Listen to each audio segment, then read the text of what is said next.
Hello to all of my BPTV fans, YouTube fans, Facebook fans, and new fans. I'm Alan Levine, the Talking Machine, doing my 53rd Talking Machine show. And I appreciate all the compliments and talking about my great guests and the feedback that you give me. I have another great guest. Will you please introduce yourself? My name is Gary Germany. And we've been friends for many years. Met him through a good friend of ours, Jessica Lee. That's right. And I was just at an event with them with Therese Rocco, who's done a show here, and Sharon Leotis invited both of us. And this gentleman, before we get too deep, I was honored. He wrote a song in 2 days honoring Mary Ann Del Vecchio, who in 1962, she was abducted and hasn't been found since. And they had a proclamation by the city of Pittsburgh. The mayor and one of his community people, Melvin, came out and read the proclamation. And Therese Rocco, even though she's retired, she bought a bench to honor the child, Mary Ann. And he sang a song. I'm not going to ask it to sing it today, but he has a great voice. I'm a fan of his. And first I got to ask you, where'd you grow up? I grew up right here in Pittsburgh. Where at? What community? Well, East Liberty, because I graduated from, well, then it was Peabody. Understand that. I had a doctor, an eye doctor, that would go to East Liberty from Greentree because my dad was in the Korean War with him. Okay. So I knew East Liberty back in the 60s. All right. So I understand that. And you already slipped up on Peabody, so we know there. Did you play any sports? Actually, martial arts. Get on. When did you get started in martial arts? I got started around 12 years old. Okay. 12 years old. And why? Actually, I wanted to play football. Whoa. Okay, that's what I really wanted to do. Well, you're not the tallest guy. It was about holding that ball and running. That's what it's about, right? But I couldn't keep up, you know? Really? And so... you looked for something else? Yes, I did. Well, yes, how'd you find martial arts? Fascinated. The martial arts movies had just started. Like Bruce hitting. Lee? Absolutely, Bruce Lee. You know, and I'm a huge fan. Okay. There was a dojo not too far away from my home. Can you mention the name of it? Yeah, it was Shotokan Karate. You know, my instructor was Bill Bryce. Get on, yeah. And so I walked by the dojo one day, and I was just so excited, you know. So I was a paper boy, so I had Me too. Post Gazette or Press? Press. I was Post Gazette, 4:30 every morning. Okay. Boy, those Saturday papers for the Sunday papers, I'm telling you, well, it was really years something. later, I got hired at the production department to put the comics and sent all the bundles out. We stacked 30-pound bundles. Saturday night, we put all the bundles together. Right. And comics were about that thick back in the day. Yes, they were. And we worked on machines putting all the sections in it. So not only deliver the Post-Gazette, but I worked on the Press and Post-Gazette later. So, yeah, we got a common bond I didn't even know. We're on this parallel universe here. Absolutely. Okay, so you didn't play football and you're going to school. Did you like school, or how'd you do in school? I did well in school. Yeah. I enjoyed school. Actually, it's interesting to talk about school. Well, that's why I bring this up. I had, let me give you a little background as far as my Christian walk goes. Okay. I want that out there, yes. Okay. There was this new church. The church was in Lawrenceville. Okay. And so... That's a little further away from East Liberty. Yeah, but it was okay. So we go to the church, and I never forget the message the pastor was speaking about Moses being a foreshadow, a deliverer for the children of Israel, Amen. Coming out of bondage. Yes. And so in the middle, Alan, of the sermon, now I'm 12, 13. My mother starts screaming and hollering. Wow. Okay. Oh, Jesus, oh, Lord. And so I didn't know how to interpret what I was saying. Well, you're young. So I was afraid. So I actually moved away from my mother. And I said, Lord, whatever she did, don't punish me like that. Okay? Well, that's what you said. Wow. That's exactly what I said. But what was interesting was I was very close to my mother. And so there was a change that took place in her life. And so I watched her, man, for 2 weeks, and it was just something different. So now something happened, truly. Absolutely. So 2 weeks later, I'm at the altar, and I'm saying, Lord, whatever she has, I want. Okay. Now you turned around completely, 180. But this is what's amazing, because I was sincere and had a young heart. This is heartfelt, yeah. Absolutely. So the circumcision of my heart began to take place. Then. And so, that's when I accepted Christ in my heart as Lord and Savior. But the ninth grade, I was just going to the ninth grade. It was still the same. Yeah. I was singing in the choir. I was still heavily okay. So involved. you were involved in your church with the choir? Yeah, but even at school. I was in the choir at school. Oh, I didn't know. I'm glad we got that out too. Yeah. But I was still studying martial arts, and that was really, really heavy. But something happened between the summer of the 9th and the 10th grade. Okay? Wow. I'm laying down and I'm sleeping and kind of weird, and I hear God telling me that now He wanted me to carry His word. Wow. Okay? So all of a sudden, martial arts was less important to me. It was your focus before. Now you got a new focus. Absolutely. Wow. So I say this for this reason, because when I went to school in the 10th grade, all I wanted to do, like I said, was tell people about Jesus. Okay. Right. So we had clubs in the school, hockey club. I'm familiar with it. Yeah. Okay. I went to high school. Okay. So what I did was I was inspired to have like a club where Christians could come together. Sure. And so there were a couple of friends of mine, and we would pray after school in the hallway. So then it got to the point where let's have a club. So I inquired, what do I need to do to start a club? Yeah, you so had to get teachers, principals.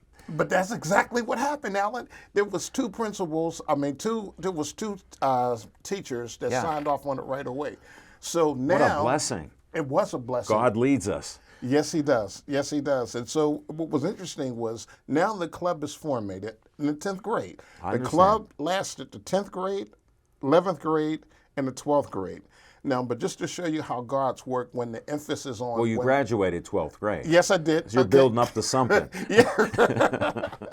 But what the emphasis was that God led this on my heart to share and to do, okay? Now, I didn't know this. Years later, I started traveling, and I came back to Pittsburgh. Right. And I found out that class, or the club, should I say, lasted 12 years, even after I graduated. 12 years. Yes. So that is incredible, and you started it because God told you to. I say that for this reason. We don't know, should I say, the impact that we can make. Oh, yeah. So as God leads us, and if we have faith to walk in that direction, who knows what can happen. Well, that's one of the reasons I believe in God and I do my shows. I want to inspire one of you, because look what Gary just did. If one person's inspired watching my show, that's my theme. There you go. And you fit perfectly in. I'm so glad I asked you to come here. And he's a man after my own heart, believing in God and coming early to a show, because we can get things done that way. No, that is just amazing. Well, you're into the, God and religion and all this. What did you want to do for college? Did you want to go to college, or were you going to continue your ministry and singing? Actually, I went to Duquesne University for 3 years. Okay. I was a voice major, piano minor. Well, of course, your voice is amazing. So, we're not going to tease you with it. Just remember the name Gary Germany. Well, I'm thankful. I understand. So. Okay, so now you go to college. Were you doing side jobs and working and things too, or? Actually, I ended up being in a top, shortly after that, I was in a top 40s band. One of my friends, great friend, Eddie Friedenberg, saxophone, piano player. Yeah, aren't they great? He's just like phenomenal, okay? Do you play any instruments? I play piano and drums and you mess keyboards. around. Yeah. Because you're inspired. Yes. You'll try it. Well, I can't sing or dance, so I just try my best. No, so you're in this band with your buddy. Yes, and yes. A couple others, or? Yeah, absolutely. There was altogether 5 of us in the group. Nice. 4 guys, 1 woman. And you knew each other or were friends? Actually, Eddie, who I met in college, he called me up one day. He says, "Oh, Gary, do you know any guitar players?" I said, "No, Eddie, I don't know any guitar players." So that was the end of the conversation, right?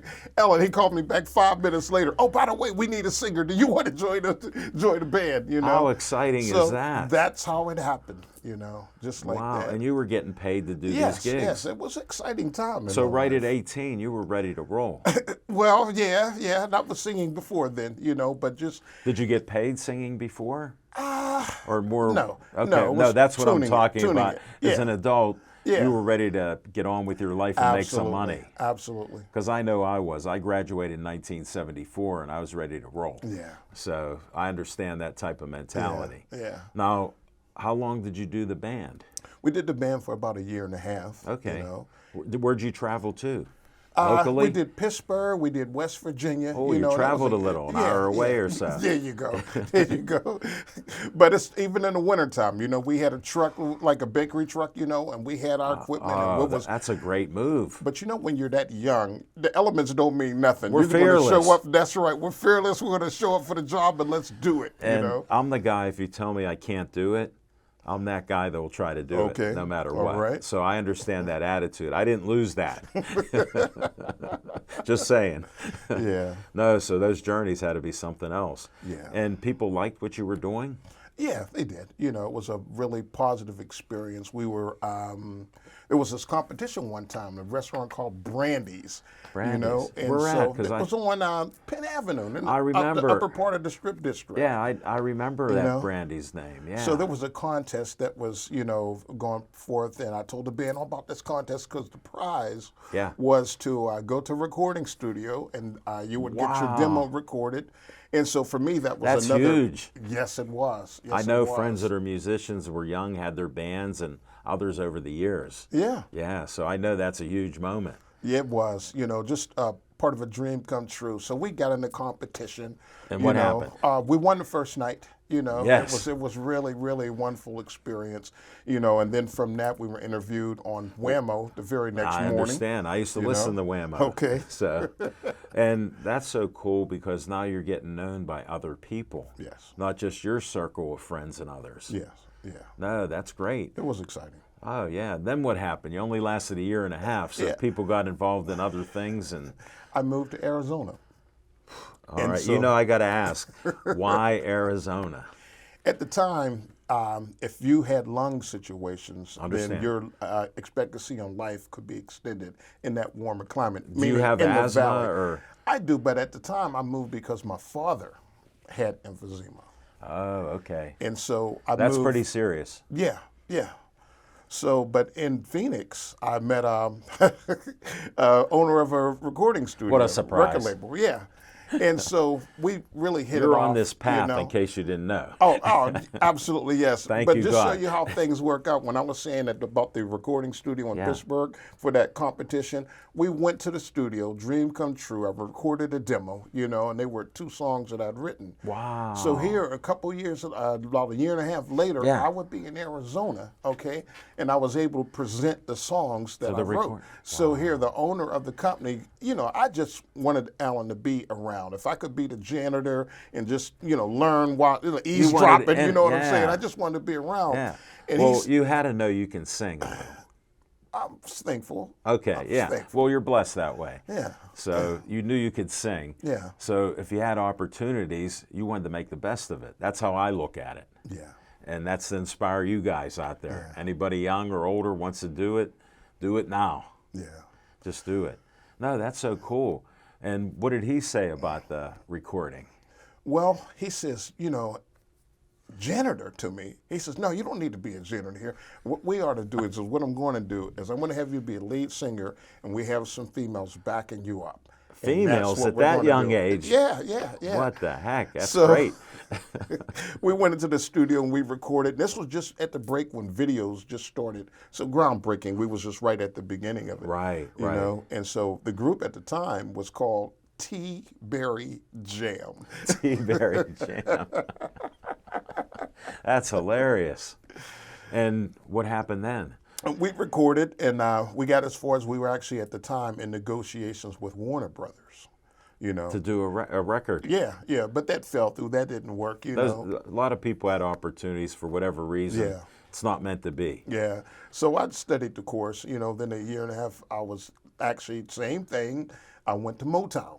You know, Detroit City, here we come. Man. Wait, but actually they were in California at the time when I went to Motown. See, I needed some guidance. You know, and it was a wonderful experience. It was just like, Lord, I trust you. You know, you've given me these gifts. You've been praying, so and, yeah. But now it's to walk the part, you know. So I went to It's so funny. I went into Motown, and you're young, you're 25, and you believe you're invincible. You can do anything. I vouch for that. Yes, yes, we do, and we learn. And so I go into the 17th floor. The First Interstate Bank building is where they were. Okay. I didn't have an appointment or anything, so You just walked in. Yeah, absolutely. You're from Pittsburgh. We own this town. Wherever we go, we just walk in. We think you got to listen to us. So I go in there, and the secretary, she says, "Oh, well, Mr. Germany, do you have an appointment?" I says, "No," but I'm like excited because I know I have something, And so she says, "Well, I'm so sorry, call back." And so then a promoter who I was working with in Arizona comes out, and he says, "Gary, what are you doing here?" And I said, "Oh, I'm working on getting a deal." And he says, "I kid you not." He says, "If I had it my way," he says, "I would have signed you. We would have did something. We'd have been around the world. We'd have made so much money. It's unbelievable." He's going off on like that. Wow. So the secretary says to me, "Hold on, Mr. Germany. Mr. Someone Germany. will see you." That is amazing. Yeah, so it's funny.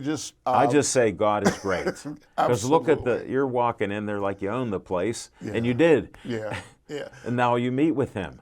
But something beautiful happened, though. It was when I went in there, and mind you, I'm walking through the hallway.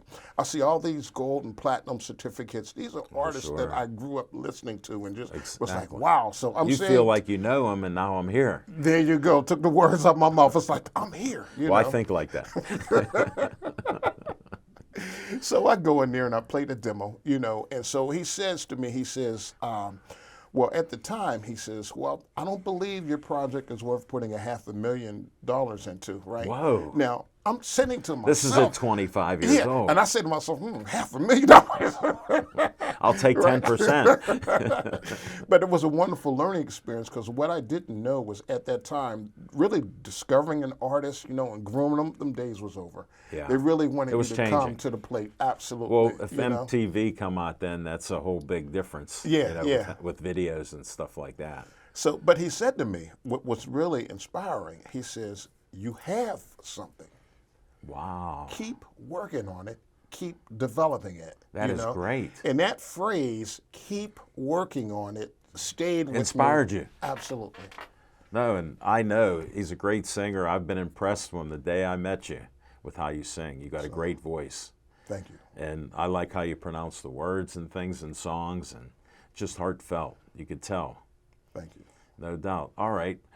First, I got to go. I was a little remiss. You had a great mother, great father. Any brothers or sisters? Yes, yeah. I like to put family out there to show we're all average people here, doing unusual things. But it's great. In my family, there were 6 boys and 1 girl. Okay. In our family. And I was the second to the oldest. Oh, okay. Yeah. Well, I was the oldest in my family, so we're close on that. We're close on that. No, and your parents still alive, or? No, they're not. Yeah, mine have passed no longer too. Here. Okay. Yeah, I just asked that.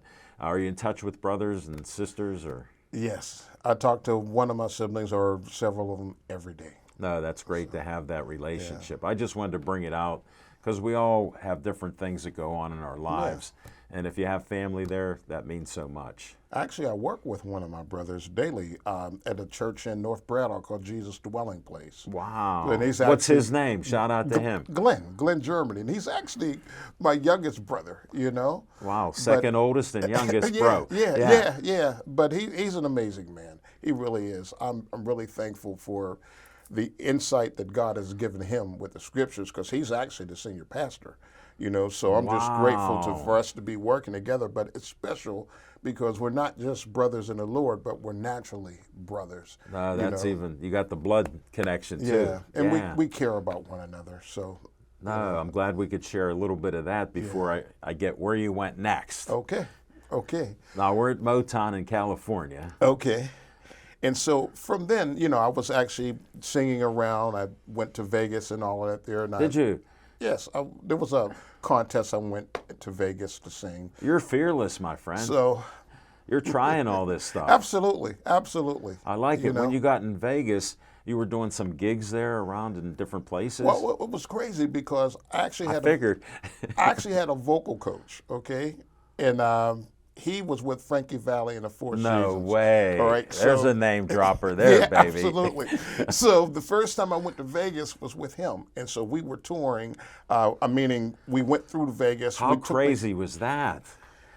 It was funny because I had to do the research. But when he was telling me Frankie Valli, I knew the name. You know what I'm saying? Yeah, then you had to find out and meet the man. Absolutely. Now, not Frankie Valli, but who I met was Donnie was his name. Oh, okay. All right, and Donnie was my vocal coach. And so here, it was interesting. There was a Star Search. Yeah, that show was big. Yeah. There was a Star Search.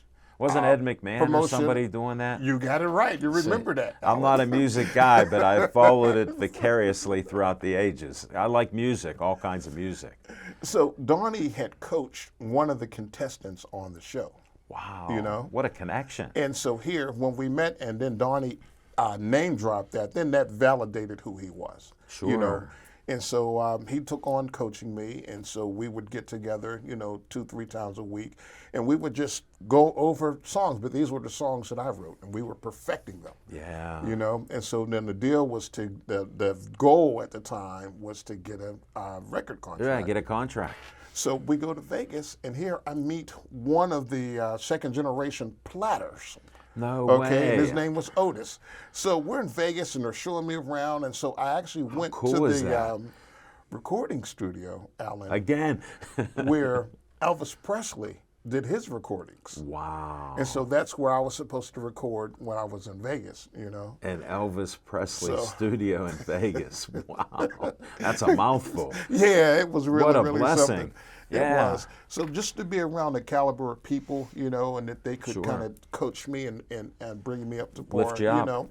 Yeah. But sometimes even our best intentions isn't really the path that God wants us to go. Well, one of my lines is, we don't know God's plan for us. And we wonder, why me? Well, there's other plans he has for us. Absolutely. So, absolutely. Yeah. Now what happened? Vegas is done. You're done with that scene. What are you doing now? Okay, so now I go back to Phoenix, okay? And my eye caught this woman. And I mean, oh man. Beautiful. To me. Yeah. That's all that matters. They say beauty is in the eyes of the beholder, and all. You're the beholder. Yeah, but not that, just a really kind woman. Yeah. And I was, at the time, I'm saying, okay, I'm traveling, I'm doing this, I'm doing that. Yeah. I had success, in my working business in Phoenix. Sure. And so it was like, okay, well, I think I need to kind of, I won't say settle down, but just. You want to get married. Yeah, absolutely. And so that's what happened. Get out. And do you have kids? Yes, I do. I have a son. Okay. Absolutely. No, that's great. Because we got about 7 minutes left. Oh, we got to get to it then. And I got to bring the book up. And how did this come about? Because I was shocked when I found out about you wrote a book on domestic violence, the fight of your life. I was stunned. Yeah. How did that happen? And you told me how you were inspired to do this. Yes. So I want that out there. Well, the book talks about the fight of your life. You can hold it up, yeah. It actually is written from a man's perspective as far as accountability, okay? And here I talk about generational domestic violence, bad decision making. And so here I talk about the fact that through my grandparents, through my own parents, okay, and then also myself, I did that thing that I saw. So now it's 3 generations. Yes, yes. And that's not good. You got to break the chain. No, absolutely. Yeah. Absolutely. And how were you inspired to do it? Because that's a good story. Well, I tried to make peace when I really realized that I was wrong in what I was doing. And so I actually wrote a song, right? But that wasn't enough, okay? Okay, that was a step. Yes, all right. But during the pandemic, right at the beginning of the pandemic, God told me to write a book. So God spoke to you. Absolutely, absolutely. And what'd you say back? Well, I knew it was God speaking to me, okay? Of course. So therefore, I had to write this book. I couldn't rest. So at first I'm saying, Lord, you want to take the worst thing about my life, and this is what you want to promote? Sure. And this is, it will help other people. Wow. And so therefore, Alan, I started writing. That is huge. God bless you, and thanks to God. Yeah. And I believe in that. I've had many decisions in life, and I've asked God for help. Yes. So I understand, Yes. and He's come through every time. Yes. I know we're short on time, so the main thing I really... We got 4 solid minutes. Okay. So I know you can roll. I will not interrupt you. You let it rip, because these are great stories, and he was inspired to write this book. I've read the book. I recommend you get it. Where can they get the book? You can get it on Amazon or Barnes & Noble is where it's available. Okay. So now you heard it. Get the book. Share your story with the book. Okay. All right. As a man, I carried the weight and the guilt and the shame of my participation in physical violence, putting my hand on the woman in my life. And so after that, you know, I look back on my life and it says, okay, now because I've come through and now I can clearly see my errors. Yeah.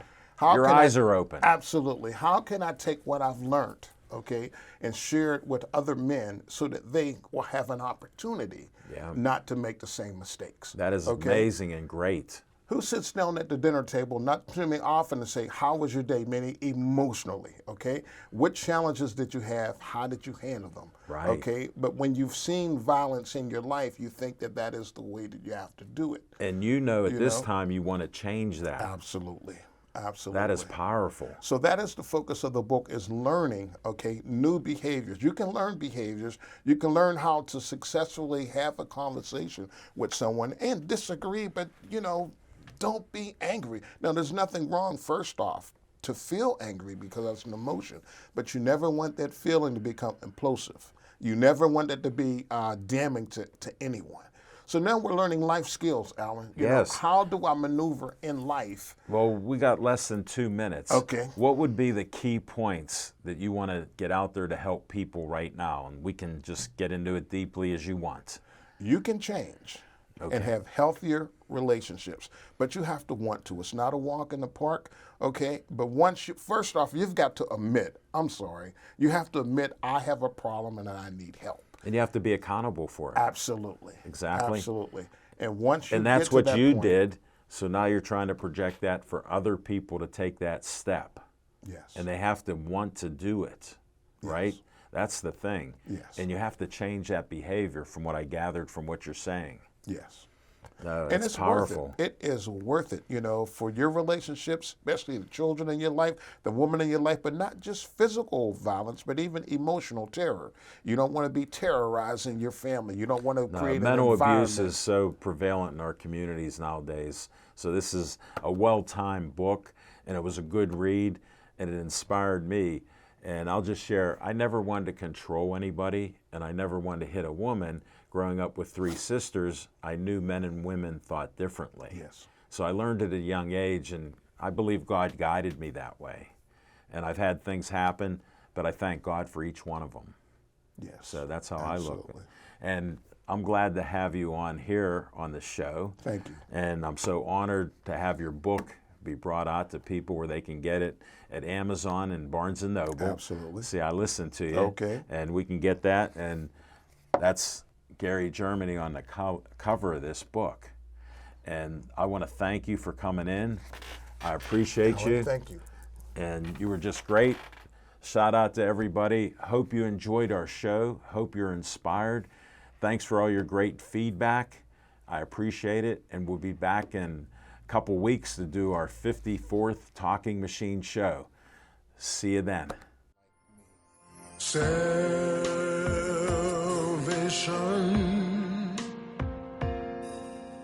being set free from sin.